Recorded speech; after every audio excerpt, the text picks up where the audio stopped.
Hey babies, hey babies, hey babies. Hi everyone, hi everyone, hi everyone. Happy Tuesday. Happy almost mini summer break for me. Playa, playa, playa, playa, playa, playa.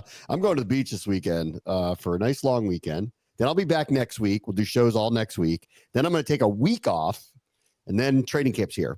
So my first little mini break before my real summer break happening now. So I bid adieu to you after today's show.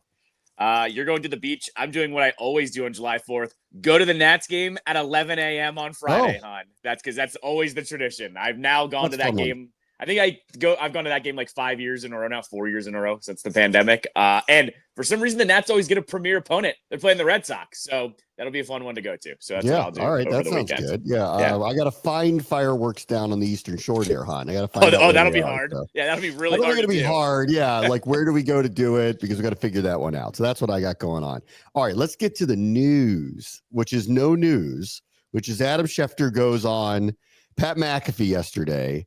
And he's asked directly, because there's not a lot going on right now, what's up with Terry McLaurin? And he says the update is there's no update and that they're just kind of stuck in their process. And he described it as they are far apart, whatever that means. That's what he said. He said they're far apart, but he reiterated what everyone seems to reiterate, that, and it's my feeling too, and I haven't talked to anybody. Obviously, they've been on breaks. I haven't really talked to anybody really since the mini camp ended. But I'm telling you, like, leading up to all of it, even when he was missing time, the way I was phrasing it was, I'm not concerned about this, that I actually think something's going to get done. It's not abnormal. A really good player wants something. I don't know exactly what it is. The team wants to give him something else. It's just part of the way of the world in negotiations, especially now that the cap is what it is and the markets changed the way they do, specifically at his position, which exploded with the top tier Hall of Fame trending players, Jamar Chase, Justin Jefferson, CeeDee Lamb, all getting these massive deals. The market changed again. He's in the last year of his deal. It's complicated. But, again, I don't know what he's asking for. I haven't heard anybody report what he's asking for. All I've heard is what Schefter said, which is, there's quote unquote frustration and they're not nearing the deal, whatever that means. So I'm just guessing like everybody else about what he actually wants. And I'm going to stay medium. I'm not concerned about this yet. I am not clicking on anything on the internet that shows him being traded for TJ Watt. None of it. Okay. I think he's going to be here. They do not have a solution without him. And we all know what he means to the franchise. I'm pretty sure he wants to be here. He just wants to get whatever he thinks his market value is right now. And I believe, and it's just a belief, they're going to get something done. And I have a feeling that neither side's going to be happy about it by the end of it. That's my guess of how this thing plays out. So you think there's actually going to be some kind of animosity, No, I really don't. Oh.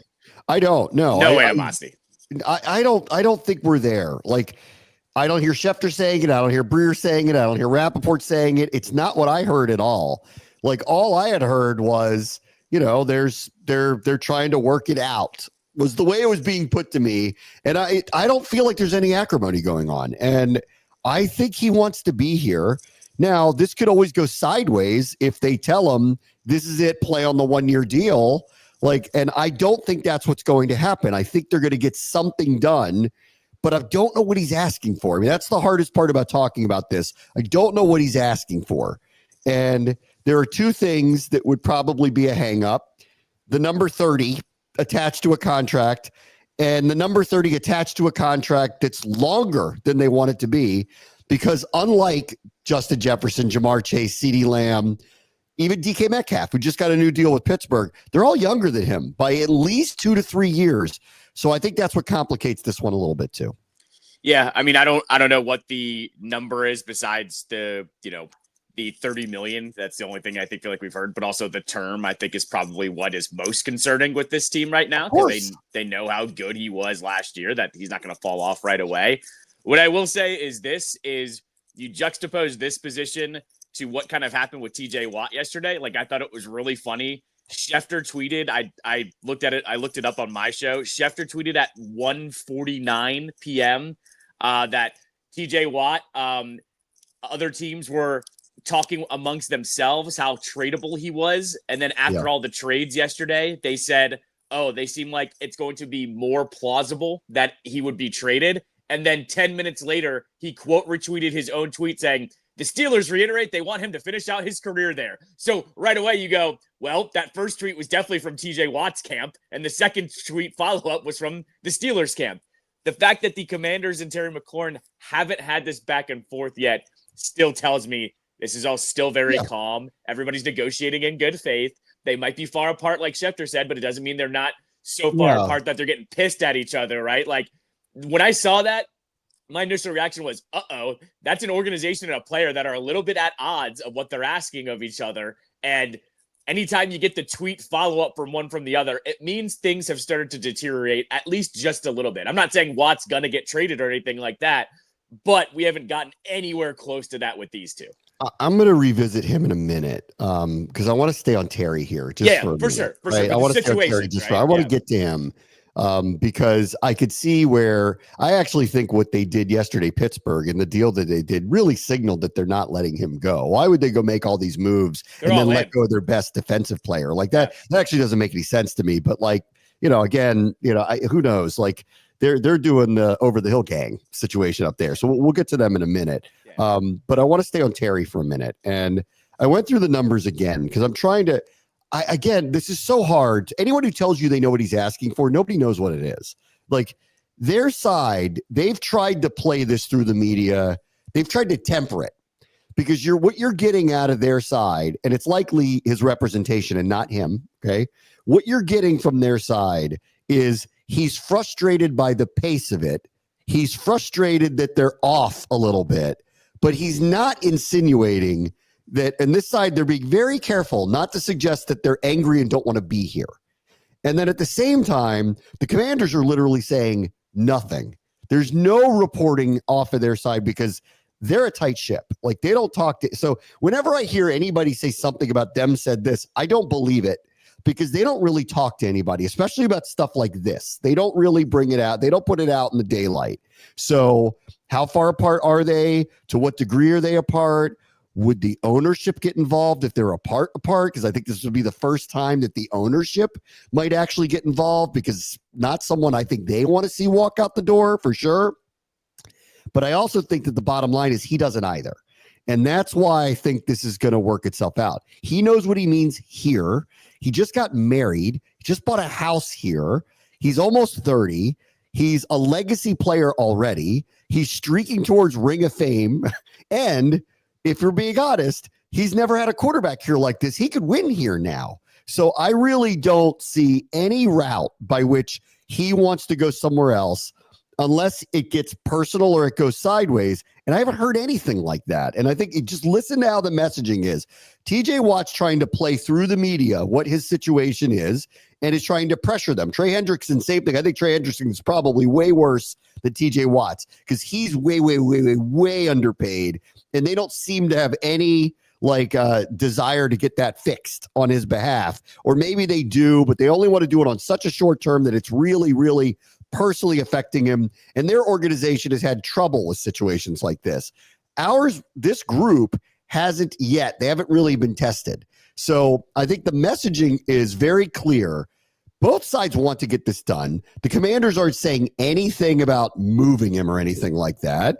There's no, you're just going to have to play on this situation. Let's see if you don't show up. There's none of that. And then on Terry's side, he's just using very calm words like frustrated. Frustrated, it's not done. They have 3 more weeks to figure it out. So I went in the weeds again. I wanted to look at the numbers. And again, I just don't know what he's asking for. And I think that's the hardest part of trying to figure this all out. But because I don't know what he's asking for. The top receiver is Jamar Chase in terms of pay, average per year, $40 million per year. That is $5 million more per year than the next closest deal. That's off the table. And 1, he's a lot younger. 2, if you just do the numbers, Terry had almost 1,100 yards and a big year scoring touchdowns, 13 touchdowns. It's one of the first times he was used in the red zone more often than he had been in the past. And he had a lot of long touchdowns. He had a great year, really outstanding year. He got that on 117 targets. Jamar Chase was targeted 175 times, had 1,700 yards and 17 touchdowns. So the stats are overwhelmingly in favor that Chase is a true best receiver in the NFL. There is no real comparison at this point. And he's a lot younger than Terry. There is none. And I would like to believe that Terry's not asking for $40 million a year, because I think that would be a non-starter, and that's where things could actually go sideways. The tier down below it is Justin Jefferson, CeeDee Lamb, DK Metcalf to a degree, and A.J. Brown. Justin Jefferson got $35 million per year, average annual value. They're all different because of the signing bonus and all that, but he got 35. Again, Terry, almost 1,100 yards, 13 touchdowns. Justin Jefferson, over 1,500, 10 touchdowns, and he had way more targets again, 154 to 117 to what Terry got. Terry's a very, very important part of the offense. He's not targeted like these other players, probably for a reason. And then think about the skill position players. Like Jamar Chase is playing with T. Higgins. Justin Jefferson's playing with Jordan Addison. Terry really didn't have what anybody would call a clear number two. And again, like, I'm not trying to make the case against it. All I'm saying is these numbers are overwhelming in favor of some of these other players to get what they're getting. So if Terry is asking to be placed in this class, and I don't know that he is, the statistics don't really favor that argument at all. They really don't. Yeah, I mean, still he would slot in just under them, right? Yes. Like between 30 and 35 sounds about correct, or 30-ish, probably more towards the lower end. But yeah. And once again, his age matters here. Like, he's going to be over 30 when he signs this deal, right? Or, he is over 30 at this point. That matters here as well. Once again, this all goes to, we don't know what he and his agent are asking for. We also don't know if they're trying to pull we've got one more deal left, right? A lot of athletes try to pull that. We've got one major deal left to pull. One major one left. Now, he's a little different. He stays in incredible shape, and at this point doesn't feel like he's declining at all at 30. But 3 years from now could be a huge difference for someone his age, and that's what the Commanders are probably being very careful about here. He's not 25 years old. He's almost 30. Right, and you're talking about a 3-year deal. You know how the NFL works. Once you hit a certain age, nobody's giving you term, at a certain point. Including him. Like, it almost doesn't matter how good you are unless your name is literally Tom Brady. But even Tom Brady got a 2-year deal, right? Yeah. Like, it wasn't even that. He was the greatest quarterback of all time. Jerry Rice played to a very extended, because like Terry, stayed in unbelievable shape throughout his career. And I'm assuming Terry will as well. Terry's not Jerry Rice. Nobody is, right? But still, the point is he played a long time. But even he, by the end, was going 1 year, 1 year, 1 year. Seattle, the Raiders, whoever would give him a job, because at that age, no one's giving you term. So I agree with you. And this is probably why they're taking a stand. This could be their last real big deal. But I would argue for Terry that either way, if he has a decent, a similar year like he's had, 1,100 yards, maybe multiple, double-digit touchdowns again, maybe. He's targeted similarly because Debo's on this team now. Cliff likes to move it around. Like, similar season, similar impact. Even if he just played out this year, he would have the opportunity to probably get the 2 to 3 year deal that he's talking about on the other side of this, which is kind of my point about this. Like, I think part of the problem of why they haven't gotten something done is it would seem to me that they're asking for something that they could probably get in January. Like that, I think that's kind of if he has this season again. But I understand he and his representation's position of let's get it now and don't have to prove it again beyond this season. And then secondarily, I don't think you want to be hanging out in limbo. If your goal is to be here, which I think it is for the bulk of his career, I think he just wants the let's get married deal now. Let's not play this out to January. But I would say, and I would almost bet that the Commanders are saying this, you're making.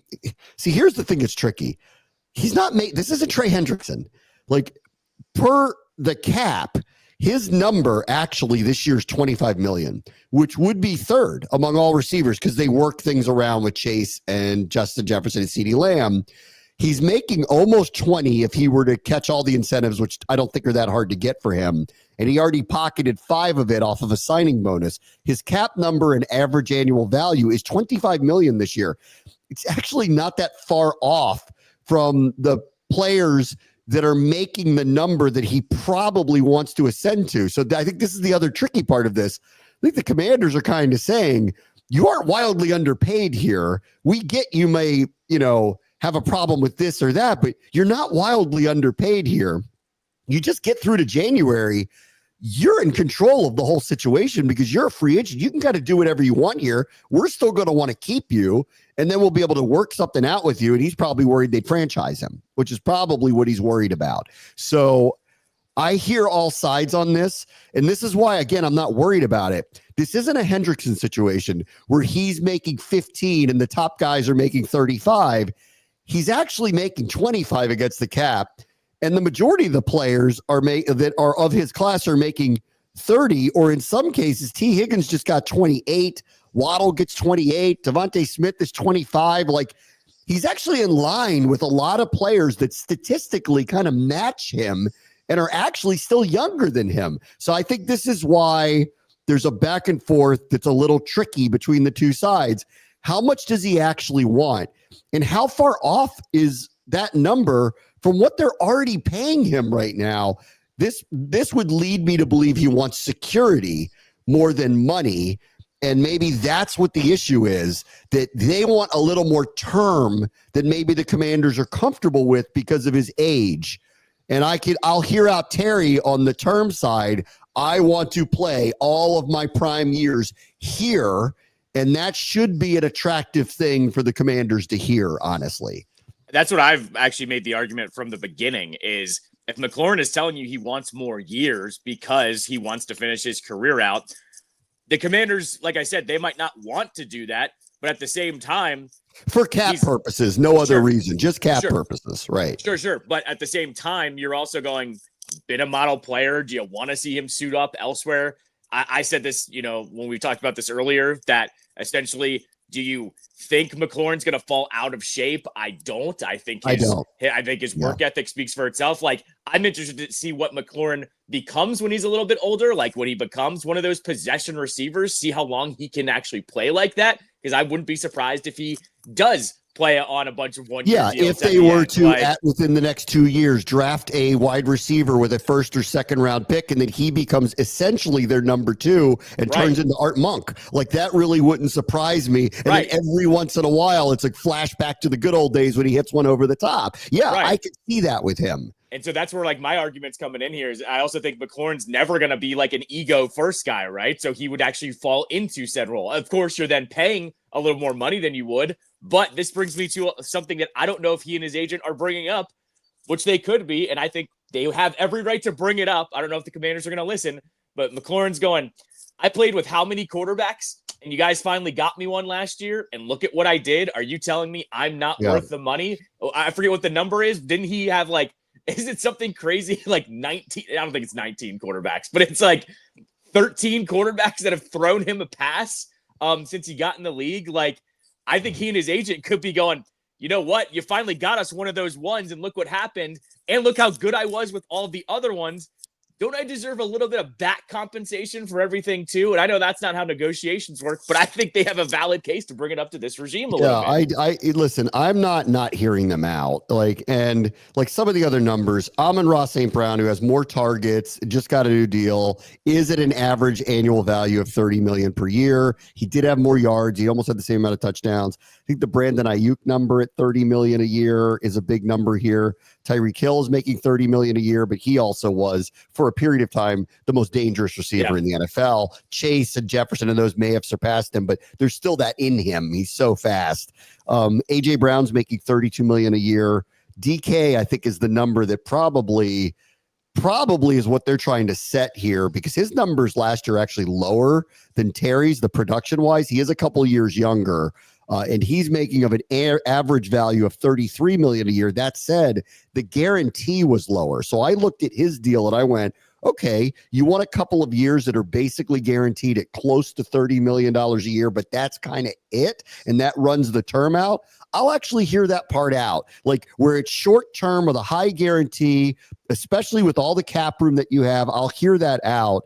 I do wonder what their plan is at receiver. They're going 1 year with Debo at a decent number that's all guaranteed. So it's show me, and then we'll make a decision about it. There aren't a lot of options that say close to number one receiver behind all of it. Like there's nobody kind of in the woodwork that's going to emerge as a true number one receiver. Terry's it. He knows that. They would have to use a very high pick or make some kind of move in free agency that would be surprising, that would, establish somebody like that over him. So I'll hear out all of it, really. And this is why I don't think it's acrimonious. And I actually consider he's making what is against the cap, $25 million this year. I don't think they could be that far off on money. It's probably about term more than anything else. And I think the question would be, how much of the bullet do you bite if you're Adam Peters to go, I might not be comfortable with the length of this. They've been very careful about that, and I appreciate that they're not just giving into anything and giving anybody what they want. They're being very thoughtful about everything they do as they try to build this. That's his job. I've heard no intervention from the coaches. I've heard of no intervention from the ownership. They're letting Adam Peters do his job, and I appreciate that. And that would be the part, unless Terry's asking for a monetary number that even I would go, I think that's a little, that's a stretch. Assuming that's not the case, I would think that he's in the real world of where the number should be. He's not asking for Chase's number. As long as he's in that space somewhere, then I think the money can get worked out. It's probably about term and how it's structured and how much of it's guaranteed and all of that stuff. And I still firmly believe it will get done. I do. I also wonder too, have there been conversations behind the scenes between Peters and maybe Josh Harris? Not Josh Harris getting involved, but Peters goes to Josh Harris and says, look, I know what this guy means to the franchise. Are you comfortable with doing what the Eagles do and giving him a fat signing bonus up front? Because then it still helps us long-term too, right? That's how the Eagles have been so good. There's no secret. They do a lot of their money up front, spread that, cap hit out. That's how they've been able to afford all of these guys. If you're Peters, do you go to Harris and go, look, this is a special case here. I know you've already put up all this money to get the team, renovate stuff. Take your boys out to Cafe Milano last night, all that stuff. Yeah. You paid all this money, but do you want to make a move here where we give them all this money up front and we just kind of get this done? I think that's an option here too, of giving them that money up front, because Terry does scream like the type of player to me that you go to him and just say, all right, we're going to do this. We're going to give it to you a lot up front though, but we can't have you bitching about it 2 years later. Yeah. I don't think McLaurin would do that, but yeah, right. And I don't think McLaurin would do that, but I would say this is the other option here is the Commanders can do the really uncomfortable thing of giving him a lot of money right away. And it does kind of quell both sides here. It'll get him paid and it'll spread that cap hit out. So it's maybe not going to hurt as much. I just don't know what their mindset is with, what's the phrase? The cash flow phrase with this franchise at the moment. I don't know. I don't know what it is. All right. In the meantime, the other story was TJ Watt yesterday does not have a deal. There was the Schefter ominous tweet of teams are thinking about it. Was interesting the way he put it. Not that the Steelers are surveying trade offers. It's teams are figuring out, can we go to them with something they would be interested in? Right. And listen, if that were the case, and it does sound like the Steelers are trying to get everybody to back off fast here, or at least through Schefter. Schefter started a brush fire for them. It seems like they put it out very quickly.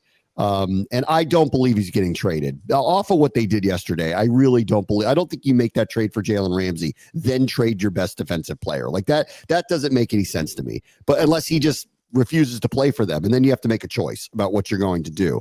That said, I would like to think that this team is very, very, very much interested if it were to take that turn. And the question is, how far would you go? They've already traded their second round pick, so that's off the table. I would assume that Pittsburgh, if they were to be convinced, it would start with somebody's first round pick.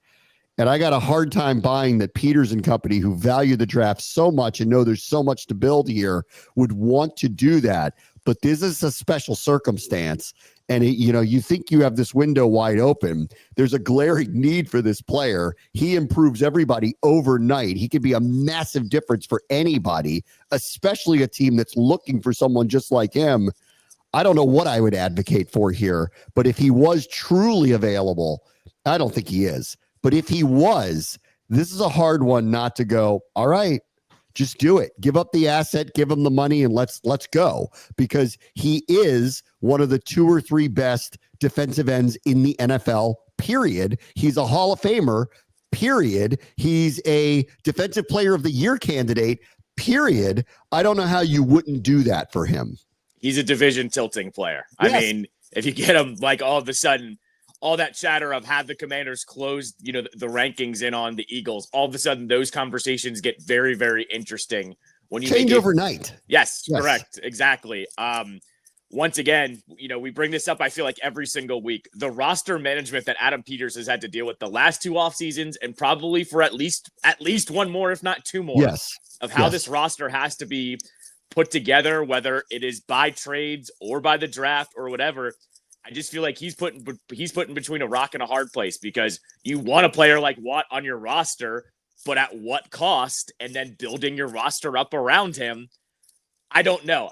These are the situations where I'm not envious of being in Peter's position, because damned if you do, damned if you don't. If you get him, you also have to do the old give up assets and extend him out, and he's going to want $40 million a year, right? Like he's going to want what Myles Garrett got. He has the right to. Hendrickson can't ask for that. His numbers are great. And this is why I wouldn't do this for Hendrickson. I would give up something reasonable for him and sign him, but something reasonable, not Watt. He's different. He's Myles Garrett or Max Crosby. He's different. Right. And so with Watt, like, you're also basically paying him a franchise cornerstone, right? So that's the other side of this, where I'd love to get a deal done for him, but I also don't know what that then looks like down the line for someone like that as well. They have to be in on these talks if it actually opens up. The thing is that I'll just settle in on from yesterday.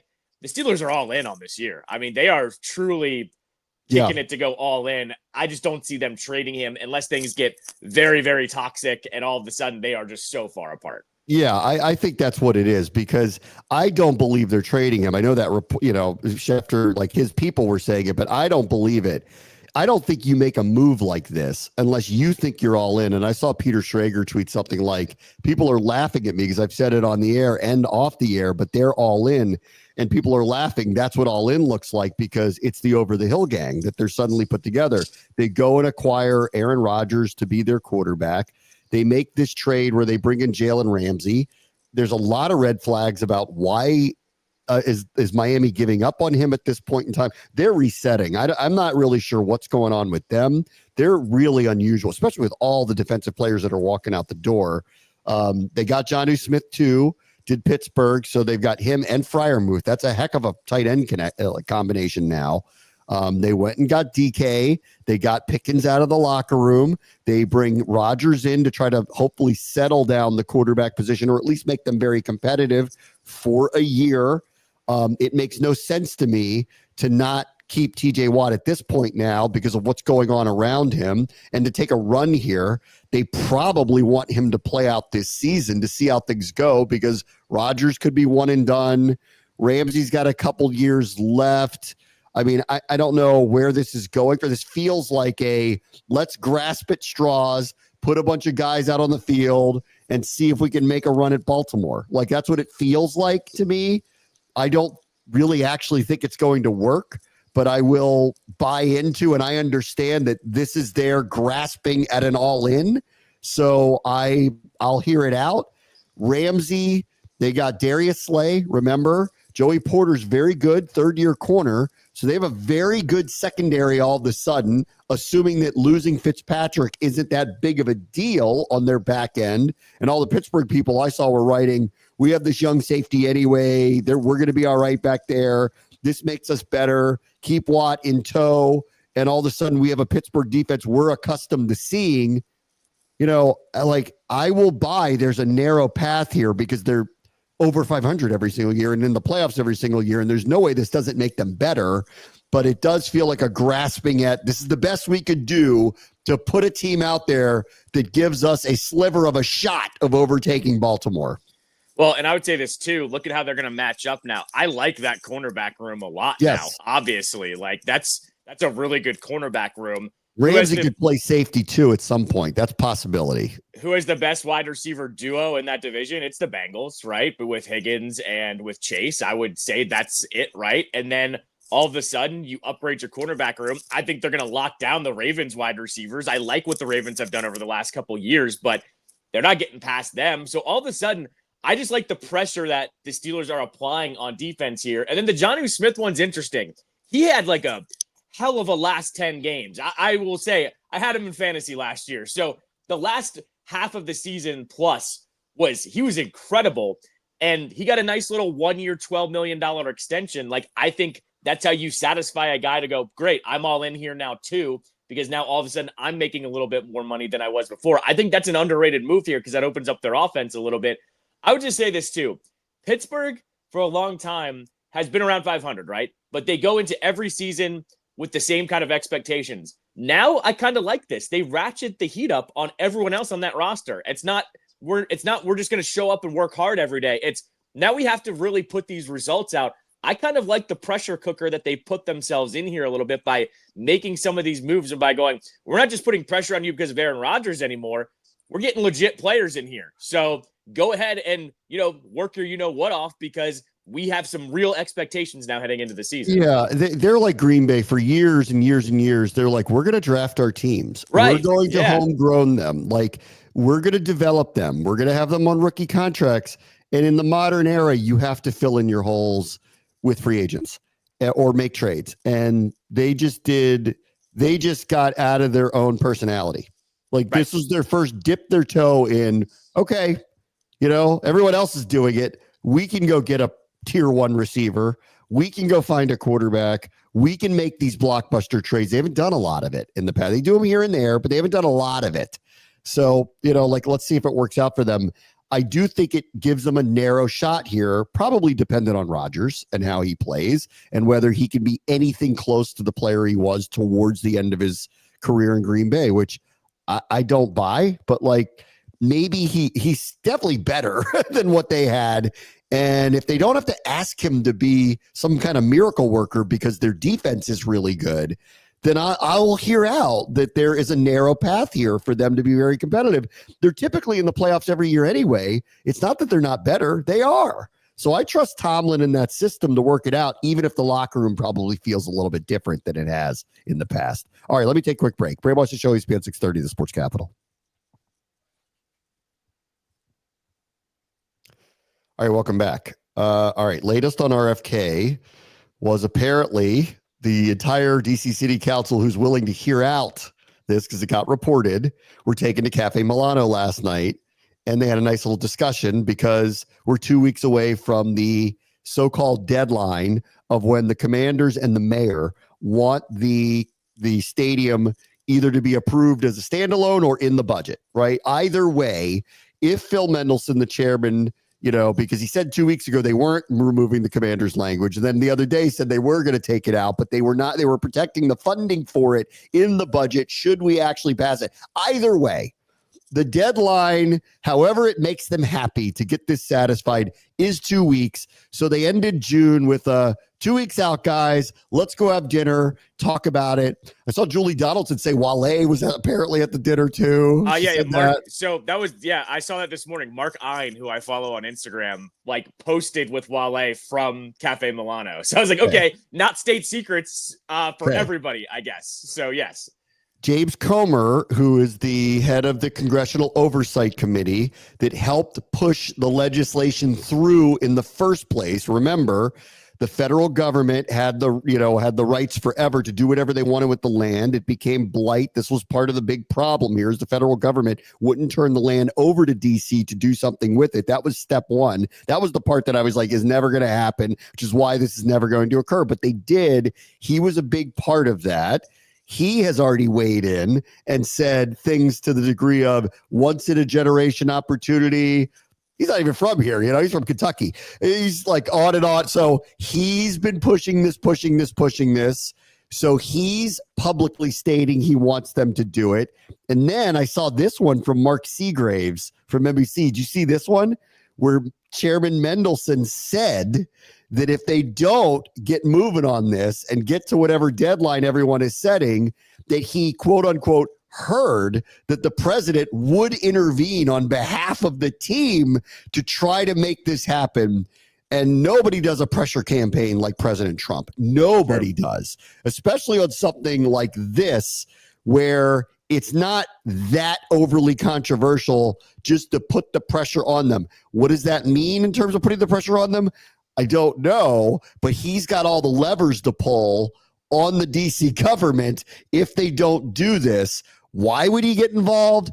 I don't want to know. You know, this is one of those, don't tell me. I don't need to know how the sausage is made. There's probably a reason why he would want to intervene. I do not want to know what that reason is, but like this was James Comer's doing it, the representative of the Oversight Committee. Chairman Mendelson is hinting that Trump could get involved. That is not good. If he's going to start pushing them to do this, the Commanders are trying to play nice with them and say, come on, guys, just get this done before we have to start pulling some levers to get this done, which all adds up to, because the pushback still has been slight. None of them have taken a stand of we're not doing this. They're just trying to say we wanted to push back the deadline. And I'm getting a little, it's 2025, playa. No. We're not going to have some kind of fake deadline. This is it. Do it. Don't make us go to, as Seagraves reported, Plan B. You're not going to like Plan B. It's not us going to Maryland. It's going to be a pressure campaign from people you don't want to hear from. So get this done. Yeah, I think my main question over the last 2 weeks, I think because it happened not last Friday, but the Friday before, where it came out of, basically the ace in the hole for the Commanders was, we basically have the 2031 Women's World Cup. We need to get this thing done because that's going to make us a crap ton of money to offset some of these costs, right? Or be the first big events that we're going to make some money on. And the Commanders, as nicely as possible, were basically going, guys, we have the 2031 World Cup. If this gets done, please get this done so we can put the first big jewel here after that season opens up. And I remember it wasn't threatening, but it was very much a, guys, like, you got to get this done. And my question, there's a reason. We're not just saying we want you to do it. There's a reason why we want you to do this right now. Exactly. And my question at the time and last week was, okay, I hear you, Commanders, hear you out. But what is the pushback and what is the timeline? Where's your wiggle room? Well, I think we're getting that off of the last 24 hours that, like, there isn't much wiggle room. That they need to get this done, because yesterday what I was talking about on my show, and when the Cafe Milano thing came out an hour later, it was essentially, oh yeah, we're not going to vote on this again until mid-September. And I was like, whatever the Commanders do next tells you exactly what the timeline is. And it came out that they were having the whole city council go out and have a night. And so that tells me everything I need to know here too, that they're not BSing around with this timeline. They're basically saying, get it done in the next 2 weeks, or we are going to have to go to either Plan B, which is involve some people that you guys don't want to have involved with, or, as I've said too, they could go to Westmore today and say, give us a site to break ground on. And he would do it most likely. This is happening. Like, I have not heard the city council. It's not like a bunch of them came out and said they don't want to do it. Nobody said that. They just said they got to vet it. They have to do their job. They got to do, like, I agree with all of that. But sorry, guys, it is what it is. So, and you're either going to have a world of issues, if you don't push this through now, and there's a real reason. We're not just saying but like, we're not on your timeline. We don't need to be on your we can't be on your timeline, is what they're basically saying to them. Please don't make us push the red button that you don't want us to push. And so I got a funny feeling that in the next couple of weeks, we're going to hear some movement on this. And it's probably will it get done by July 15th? I don't know. But again, like, I've yet to hear any kind of true resistance to it, other than the city council's trying to wiggle their way into pushing back the timeline of saying yes, which is probably to extract some better inducements in the deal. Good luck with that is what it looks like to me. Well, I think that's what last night was, because I thought actually the most unreasonable thing that's happened in all of this is that Phil Mendelssohn comes out and says, oh, we're going to, separate this. And then I don't think we're going to vote on it in 2 weeks. And my mindset right away is, I get it, guys. There's a lot on everyone's plates, but having 2 weeks in addition to all the time that you've had about this, my first reaction was the Commanders are going to come to every single one of you guys and go, what's your holdup? What's your holdup? What can we do to make this work? Yeah. And guess what last night was? There's no way that's what they weren't doing last night, of saying, going person by person by going, why won't you do this? What's your hang up about this? Let's work on it right now. And while we have 2 weeks of runway, which is a lot of runway to get this done, I don't think the Commanders are being unreasonable here and just saying, guys, what is it? We need to get this deadline done. Do not drag this till September. Tell us what you want right now so we can start talking and it's done in the next 2 weeks. That's where I think I've landed on it. When I read that post piece that kind of laid out with each council member and where they kind of stand on the whole thing, there weren't a lot of major pushbacks to much of it. Right. It was a lot of it was about parking. Like, it was just like, we could figure that out. Yes. We can figure that out. All right, let me take a quick break. Brave Watch the Show always be at 6:30 the Sports Capital.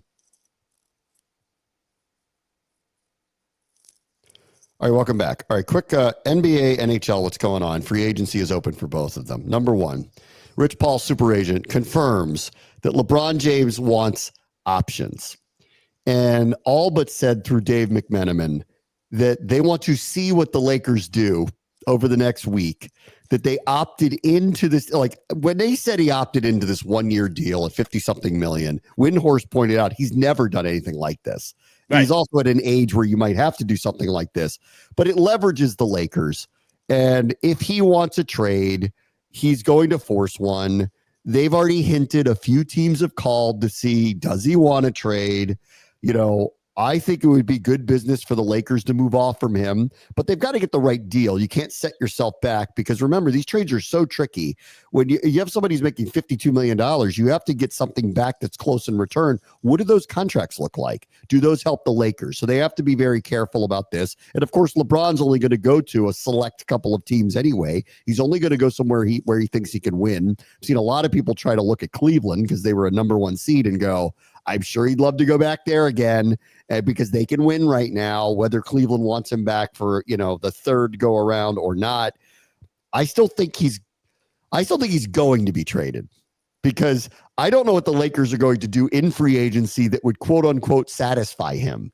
So I think this is all an angle to be traded, and for each side to have some kind of exit ramp from one another. And I actually think it'd be good for the Lakers to move on from the LeBron business and start building around the Luka business. That's what I think they should be doing. The other number that no one's really talking about is he's making like 52 million or whatever. And he opted into that because he was never going to get that on the open market. Nobody was going to hand him that for 1 year. Nobody has that. You can't just, no one just has that, like they'd have to clear cap space to make something like that happen. So he has to facilitate a trade to get that money and go somewhere else. Correct. If I'm going to make a prediction here, I think the most LeBron thing ever is going to happen. No matter what it's going to be, he's going to the Eastern Conference. Look at how the Eastern Conference looks right now.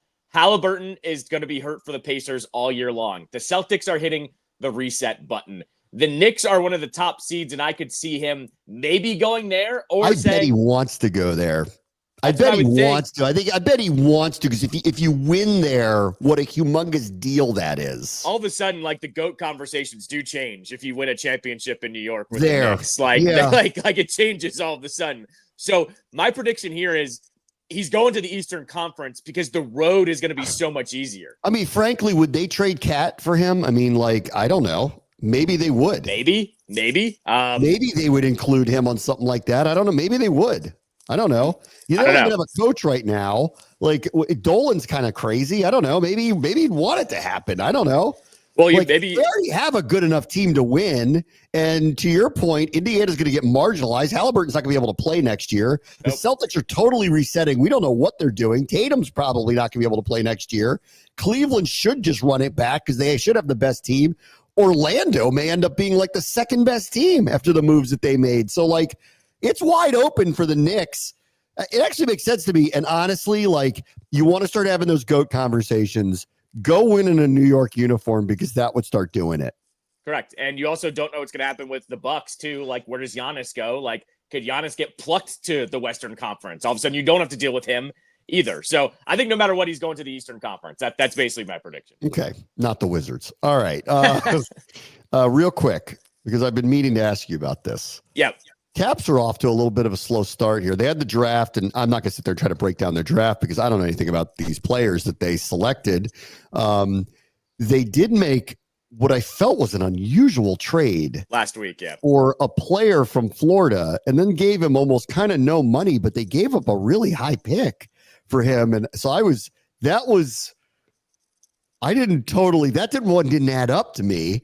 And then, they've been an aggressive team. They've been laying low so far through all of this. So I wonder what your take is on the Capitals so far. So that trade for, I think Sordif is his name, last name with Florida, only played 4 games, 1 career goal. Then they let it slip in the press conference after the draft that they've been targeting him for years, and he finally became available. And all I could think of was it took a 2nd round pick and I think a 6th round pick, second next year. That's a lot to give up for somebody that you just handed bottom 6 money for, and is right. That doesn't add up. You don't typically give up an asset like that and then pay the guy nothing. Like, right. It was really unusual deal.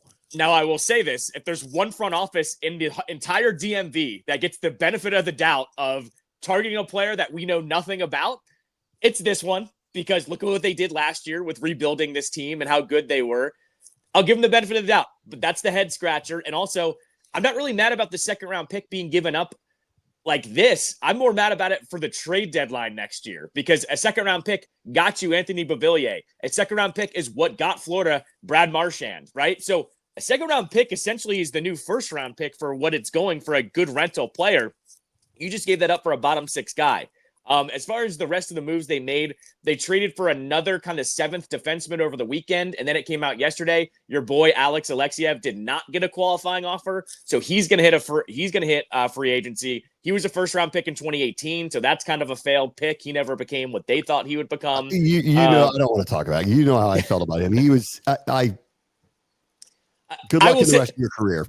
I will say this too. He did no favors when he got arrested and getting into a drunk fight, shortly after the playoffs happened. Yeah, but I know it was about his play. It was. Sure. No, I agree. But like when you are that develop into somebody that I think I trusted back there. So that's all. And what I would say is when you're that player, you can't get in trouble like that, in Arlington at 3 a.m. or whatever it was. So that happened as well. The forward they got in the 1st round, we'll see. You know how this works in the NHL. We don't see them for 4 or 5 years, most likely. Right. Maybe even 3 years if he's good. But slow start is the word that I guess I would use for everybody, though, because if you look at all the top free agents, they either were signed last night or there were sign-in trades that happened. Like Mitch Marner went from Toronto to Vegas. There's actually not going to be a lot. And I knew it was bad when I saw Pierre LeBrun tweet something along the lines of like, there's still some pieces to be had. Like Andrew Mangiapane has a decision to make tomorrow. And I was going, oh, we're not having the same movement that we used to have. So I don't think there's a ton of movement to be had. So that's why I wouldn't be too concerned. But the trade last Friday was a head scratcher for sure. All right, everybody. I will talk to you all on Monday. Everybody enjoy your July 4th weekend, and I'll talk to you next week. Bram and Callow, ESPN 630, the Sports Capital.